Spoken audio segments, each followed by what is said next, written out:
اللہ کریم قرآن مجید میں ارشاد فرماتا ہے سمجھانے کے تعلق سے. بعض دفعہ ہم کہتے ہیں یار چھوڑو اس بندے کو، یہ نہیں سدھرے گا، یہ نہیں سمجھے گا، اس کا تو ابا نہیں سدھرا، یہ کیسے سدھرے گا، اس کی سمجھ میں بات نہیں آنی، اس کو چھوڑ دو. ایسا نہیں ہے. قرآن مجید نے ایسے بندوں کا رد کیا ہے.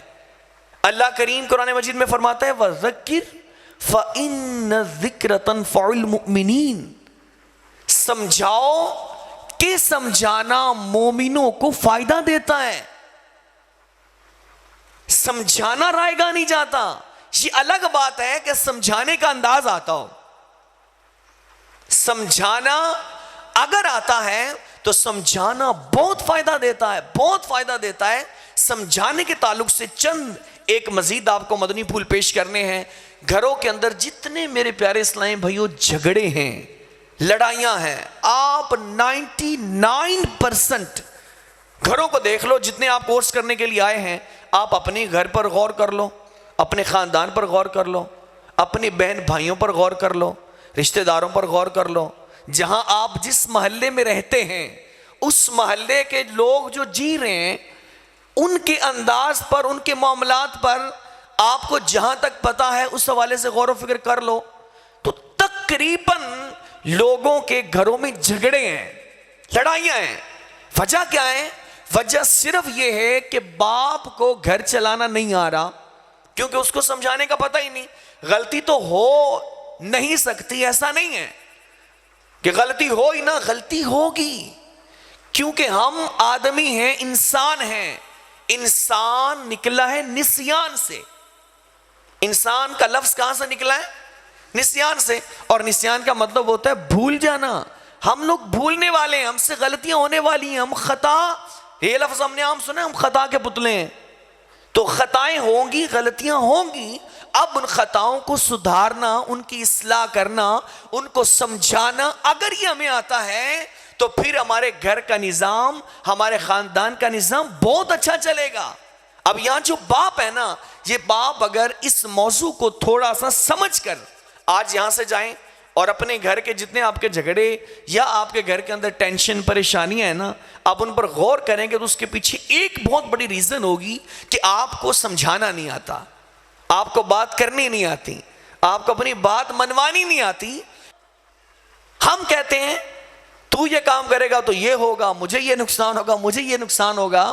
تو یاد رکھیے میرے پیارے اسلامی بھائیو، اگر کسی کی آپ نے اصلاح کرنی ہے، کسی کو آپ نے سمجھانا ہے، ایک بات یاد رکھیں کہ اس کی اصلاح آپ اکیلے میں کریں.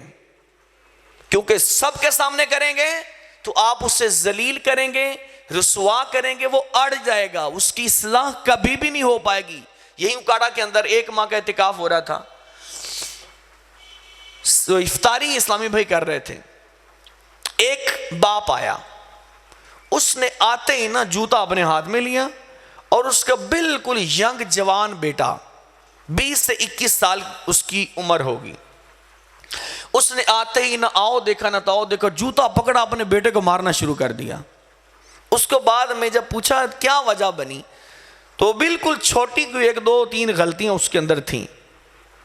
یقین مانے اس نے بھرے اعتکاف میں اپنے بچے کو اتنا ذلیل کر دیا. اس کے بعد وہ بیٹا اپنے باپ کی پورا ماں برائی بیان کرتا رہا، یوں کرتا ہے، یوں کرتا ہے، یوں کرتا ہے. اگر تھوڑا سا وہ آ کر جو معلم اعتکاف کو ان کو بتا دیتا، الگ سے خود اصلاح کی کوشش کرتا، اگر نہیں ہو پائی کسی کے ذریعے کوشش کرتا، معلم تھے ان کے ذریعے سے کوشش کرتا، میرے بیٹے کے اندر یہ برائی ہے، کسی طریقے اجتماعی طور پر ایک لیکچر دے دو، کسی طریقے اس کو سمجھاؤ، الگ بٹھاؤ. اگر ایسے سمجھایا جاتا اس کی برائی ختم ہو جاتی. لیکن اس باپ نے سب کے سامنے اپنے بیٹے کو ذلیل کر دیا. اب اس کی اصلاح کبھی نہیں ہو پائے گی. آپ اپنے بھائی کی اصلاح چاہتے ہیں، آپ اپنے کسی عزیز کی اصلاح چاہتے ہیں، رشتہ دار کی اصلاح چاہتے ہیں، اپنے بیٹے کی اصلاح کرنا چاہتے ہیں، اس کے اندر کوئی برائی آ گئی ہے، اس برائی کو دور کرنا چاہتے ہیں، اس کا طریقہ سمجھیں. کیسے اصلاح کرنی ہے آپ نے، الگ سے سمجھاؤ، جھگڑالو نہ بن کر سمجھاؤ، اس کو ذلیل نہ کرو، غصہ نہ کرو، بلکہ انتہائی نرمی سے، پیار سے، میٹھے انداز میں سمجھانے کی کوشش کرو. ایک باپ کو اپنے بچے کی اصلاح کیسے کرنی چاہیے؟ ایک لڑکا FSC میں پڑھتا تھا، بڑی اس نے محنت کی، بڑی کوشش کی، اس کے باپ نے اس پر بڑا پیسہ لگایا، محنت کے باوجود وہ امتحان کے اندر فیل ہو گیا. جیسے ہی فیل ہوا تو یہ بچہ ڈپریشن میں چلا گیا، ٹینشن، گھبراہٹ، ہر وقت پریشان رہ رہا ہے. تو باپ نے بیٹے کو سمجھایا کہ کیوں پریشان ہو؟ کہتا میرے اتنے سال ضائع ہو گئے، اس لیے مجھے بڑی تکلیف ہے. اب وہ جو باپ تھا نا، وہ تھا سمجھدار، اس نے اس بات کی ٹریننگ لی ہوئی تھی، تربیت لی ہوئی تھی کہ میں نے اپنی اولاد کی تربیت کیسے کرنی ہے، میں نے اپنی اولاد کو سمجھانا کیسے ہے، ان کی زندگی کا نظام لے کر کیسے چلنا ہے. اس باپ نے اپنے بیٹے کو کہا کہ چلو میرے ساتھ کچن میں. وہ اپنے بچے کو لے کر کچن میں چلا گیا. وہاں پر 3 بال رکھے ہوئے تھے، 3 چولہے تھے. وہاں پر اس نے کیا کیا، ایک بال کے اندر آلو ڈال دیے اور اس کو چولہے کے اوپر چڑھا دیا. ایک کے اندر انڈے ڈالے، اس کو بھی چولہے کے اوپر چڑھا دیا. اور ایک کے اندر پانی ڈالا، اس کے اندر کافی ڈالی اور اس کو بھی چولہے کے اوپر چڑھا دیا. کچھ دیر کے لیے وہاں پر کھڑے رہے.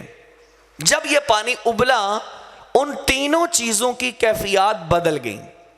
آلو کو نکالا، رکھ دیا، انڈوں کو نکالا، رکھ دیا، کافی نکالی، کپ کے اندر ڈال دی. اب آلو جو سخت تھے جیسے گرم پانی میں گئے تو کیا ہو گئے؟ نرم ہو گئے. انڈا نرم تھا، جیسے گرم پانی میں گیا تو کیا ہو گیا؟ سخت. پانی پہلے صرف پانی تھا، ابل رہا تھا. جب کافی ڈالی گئی تو اب اس نے اپنا رنگ چینج کر لیا، وہ پانی بدل گیا. وہ پانی نہ رہا، وہ کیا بن گیا؟ اب وہ کافی بن گیا. اب ان تینوں کو گرم پانی میں ڈالا گیا، ایک ہی طرح کا گرم پانی ہے. یہ تینوں نے الگ الگ رسپونڈ کیا، الگ الگ ان کی حالت چینج ہو گئی. اب اس نے اپنے بچے کو سمجھایا کہ آلو پکڑو.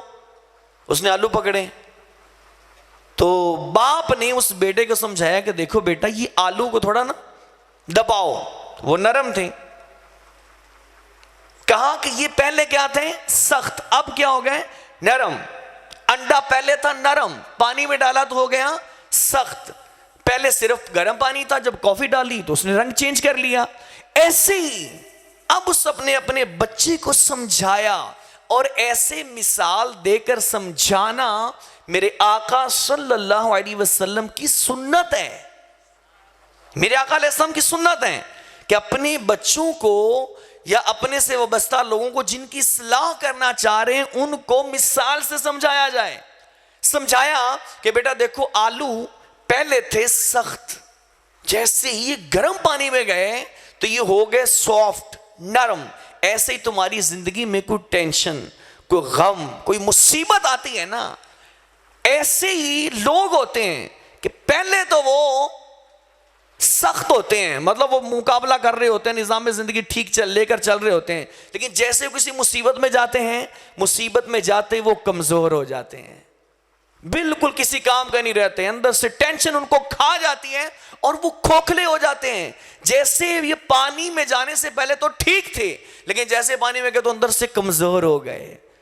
تو کہیں ایسا نہ ہو کہ جب تمہاری زندگی میں ٹینشن آئے تو تم کمزور ہو جاؤ، یا پھر انڈے کی طرح. انڈا پہلے کمزور تھا، اندر سے بالکل کمزور، جیسے ہی پانی میں ڈالا گیا تو پانی نے اس کی بالکل اس کو چینج کر دیا، بدل دیا. پہلے تھا اندر سے کمزور، جیسے ہی مصیبت میں گیا، پانی میں گیا، اب وہ بالکل اندر سے مضبوط ہو گیا. یا پھر کافی کی طرح کہ پہلے وہ صرف پانی تھا، جب کافی ڈالی گئی تو اس نے اپنے آپ کو بالکل بدل دیا. تو کچھ لوگوں کی زندگی میں مصیبت آتی ہے، وہ پہلے بالکل کمزور زندگی گزارے ہوتے ہیں ٹینشنوں میں، جب مصیبت آتی ہے، جب وہ وہاں سے نکلتے ہیں نا، اب وہ بالکل مضبوط ہو جاتے ہیں، اپنی زندگی کو مکمل طور پر تبدیل کر لیتے ہیں. اب اس کے بیٹے کی سمجھ میں بات آئی، کہتے ہیں ہاں بالکل مجھے تو اندر سے مضبوط ہونا چاہیے. ہیں؟ جو بھی ٹینشن آ جائے، گھبراہٹ آ جائے، مجھے مضبوط ہونا چاہیے. اب اس نے اپنے بچے کو سمجھا لیا، اس کی بات سمجھ میں آ گئی، اس کی ٹینشن ختم ہو گئی. ہمارے دیپال پور کے اندر ایک لڑکا پڑھتا تھا، وہ میرا جاننے والا تھا. FSC کے اندر اس کے بھی نمبر کم آئے. جیسے ہی اس کا رزلٹ آیا نا، وہ بچہ گھر میں آیا. گھر میں آتے ہی باپ نے اتنا ذلیل کیا، اتنا ذلیل کیا، تو نے میری ناک کٹوا دی، بڑا پیسہ لگایا، بڑی محنت کروائی، فلاں جگہ پیسہ دیا، فلاں جگہ داخلہ کروایا، یہ کام کیا. جیسے ہی گھر کے اندر اس کی اتنی بے عزتی ہوئی، اس اگلے دن ہی اس بچے نے خودکشی کر لی. ایسے بھی باپ ہوتے ہیں نا. کیسے سمجھایا کہ بچہ جان سے ہی ہاتھ دھو بیٹھا. یہ ایک بہت اہم ٹاپک ہے میرے پیارے اسلامی بھائیو، بہت اہم ہے کہ اگر آپ چاہتے ہیں نا آپ کی زندگی میں ٹینشنز کم ہو جائیں، تو آپ اپنے آپ کو اصلاح کیسے کرنی ہے نا، مبلغ کو کیسے ہونا چاہیے، نیکی کی دعوت دینے والے کو کیسا ہونا چاہیے، ایک استاد کامیاب استاد کیسے بن سکتا ہے، ایک باپ کامیاب باپ کیسے بن سکتا ہے. اس کے بچے ہیں، بچوں سے غلطیاں ہوں گی، نظام زندگی چلے گا، آگے مختلف معاملات ہوں گے. اگر ایک کامیاب باپ بننا چاہتا ہے نا، اس کے اندر یہ چیز ہونی چاہیے کہ میں نے اپنے بچوں کی اصلاح کیسے کرنی ہے. اگر آپ ایک دکاندار ہیں تو وہاں ملازم کام کرنے والے مختلف ہوتے ہیں. ہر ایک کو ایک طرح کی لاٹھی سے نہیں ہانکا جاتا. ہر ایک کو اس کے مطابق اس کی اصلاح کی جاتی ہے. وہ کس طرح کا بندہ، اس کا رتبہ کیا ہے، کس طرح کا وہ ہے، اس کی حیثیت کیا ہے، کس طرح کا وہ کام کرتا ہے، اس کے مطابق اس کی اصلاح کریں گے نا. ایک ہی طرح سے سب کو لے کر چلیں گے تو ایسا نہیں چلے گا. ایک لاٹھی سے ہانکنے والا شخص کبھی بھی زندگی کے کسی شعبے کے اندر بھی کامیاب نہیں ہو سکتا. تو کورس کرنے والے میرے جتنے بھی اسلامی بھائی آئے ہیں، آپ ایک باپ ہیں، آپ ایک بھائی ہیں، آپ ایک ٹیچر ہیں، آپ ایک خاندان کے فرد ہیں، آپ ایک دکاندار ہیں، آپ کا کسی بھی شعبے سے تعلق ہے، تو یقیناً آپ کی کسی نہ کسی موقع پر ضرورت پڑے گی. آپ کسی کی اصلاح کریں گے، کسی کو سمجھائیں گے، یہ آپ کو وقتاً فوقتاً ضرورت پڑے گی. تو سمجھانا کیسے ہے، اس حوالے سے میں نے بالکل چند باتیں آپ کو بتائی ہیں، چند باتیں. اور اس کی تفصیلی معلومات اگر آپ لینا چاہتے ہیں نا کہ آپ کو سمجھانا کیسے، یقین مانیں آج کے دور میں امیر اہل سنت جنہوں نے ایک کو نہیں لاکھوں کروڑوں کو سمجھایا، اور کیسے سمجھایا، وہ سمجھ گئے. اب یہ دیکھیں دعوت اسلامی والے کتنے ماشاءاللہ یہاں بھی بیٹھے ہیں، یہ کیسے سمجھے ہیں، جن کو ان کا باپ نہیں سمجھا سکا ہے، ان کا استاد نہیں سمجھا سکا، بڑوں نے کوشش کر لی، بڑا سمجھایا، لیکن ان کو اصل میں سمجھانا آیا نہیں. تو ان کو سمجھانا آیا تو انہوں نے لاکھ لوگوں کو سمجھا لیا، ان کی اصلاح کر لی. تو جو سمجھانا جانتا ہے، آپ جو چیز سیکھنا چاہتے ہیں، اگر آپ اچھے ٹیچر بننا چاہتے ہیں تو آپ کی دوستی کسی اچھے پروفیسر سے ہوگی نا، تو وہ آپ کو اس طرح کی سکلز اور ایسی چیزیں دے گا کہ آپ ایک اچھی ٹیچر بن جائیں گے. آپ مفتی بننا چاہتے ہیں تو کسی مفتی کی صحبت ضروری ہے، ایک عالم بننا چاہتے ہیں تو عالم کی صحبت ضروری ہے. تو اگر آپ ایک اچھے سمجھدار مصلح بننا چاہتے ہیں کہ آپ اچھے سے سمجھا پائیں، آپ کو چاہیے کہ ان کی باتیں سنو جن کو سمجھانا آتا ہے، ان کے پاس بیٹھو جن کو سمجھانا آتا ہے، جن کو اپنی بات منوانا آتا ہے، ان کے پاس بیٹھو. تو جیسے لوگ ان کی باتیں مان رہے ہیں، اگر آپ ان کے پاس بیٹھیں گے، ایسے ہی لوگ آپ کی باتیں بھی ماننا شروع ہو جائیں گے. آپ اصلاح کریں گے تو آپ کی اصلاح بھی وہ قبول کریں گے، کیونکہ آپ اس کے پاس بیٹھ رہے ہیں جس کو سمجھانے کا طریقہ آتا ہے، جس کو انداز آتا ہے. اور امیر اہل سنت سے سیکھنے کا بہترین جو موقع ہے نا، وہ مدنی مذاکرہ ہے. اب دیکھیں مدنی مذاکرہ ہمارا موضوع یہ ہے، سمجھایا کیسے جائے، انداز اصلاح کیا ہونا چاہیے. امیر اہل سنت کا مدنی مذاکرہ ابھی روزانہ ہو رہا ہے رمضان شریف میں، عصر کی نماز کے بعد بھی ہوتا ہے.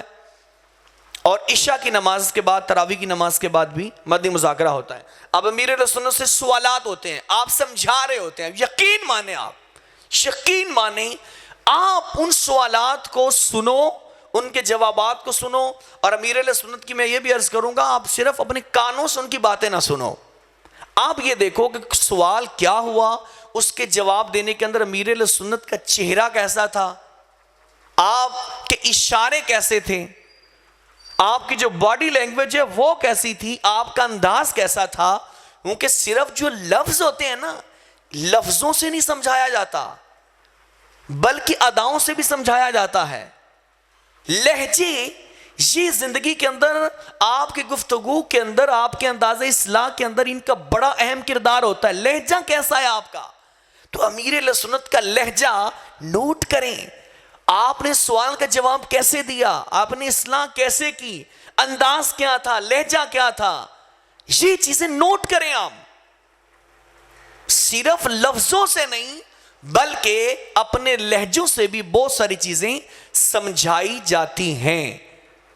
تو نیت کریں انشاءاللہ الکریم، جتنے دن باقی ہیں اس کورس میں آئیں گے بھی، دوسروں کو دعوت بھی دیں گے۔ ہمارا کام ہے کوشش کرنا، دعوت دینا، دیتے رہیں۔ بعض دفعہ مایوس ہو جاتے ہیں، یار اس کو بڑا سمجھایا یہ نہیں سمجھے گا، اس کو بڑا کہا یہ نہیں آئے گا۔ ہمارا کام ہی نہیں ہے لے کر آنا، ہمارا کام ہے کوشش کرنا۔ بانی دعوت اسلامی نے کوشش کی، اتنا بڑا کام کر لیا۔ یہ ہمارے ذمہ داران نے کوشش کی، ماشاءاللہ سینکڑوں عاشقان رسول آ رہے ہیں یہاں پر، سیکھ رہے ہیں۔ ہمارا کام ہے کوشش کرنا۔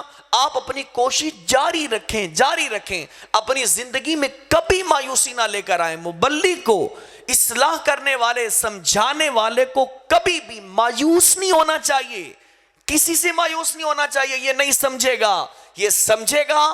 آپ اپنے انداز پر غور کرو، انشاءاللہ جب آپ کا انداز ٹھیک ہو جائے گا، آپ الگ سے اصلاح کریں گے، آپ کے لہجے کے اندر مٹھاس ہوگی، نرمی ہوگی، شفقت ہوگی، اور اس کو یہ آپ سمجھا پائیں کہ میں آپ کا خیر خواہ ہوں، میں آپ کا خیر خواہ ہوں، جو آپ کو سمجھا رہا ہوں اس میں آپ کا فائدہ ہے۔ جب آپ یہ ساری باتیں ان کو سمجھا دیں گے تو اللہ کی رحمت سے آپ کی بات مانی جائے گی، آپ کی بات سمجھی جائے گی۔ اللہ کریم ہم سب کو عمل کرنے کی توفیق عطا فرمائے، آمین بجاہ النبی الامین صلی اللہ تعالی علیہ وآلہ وسلم۔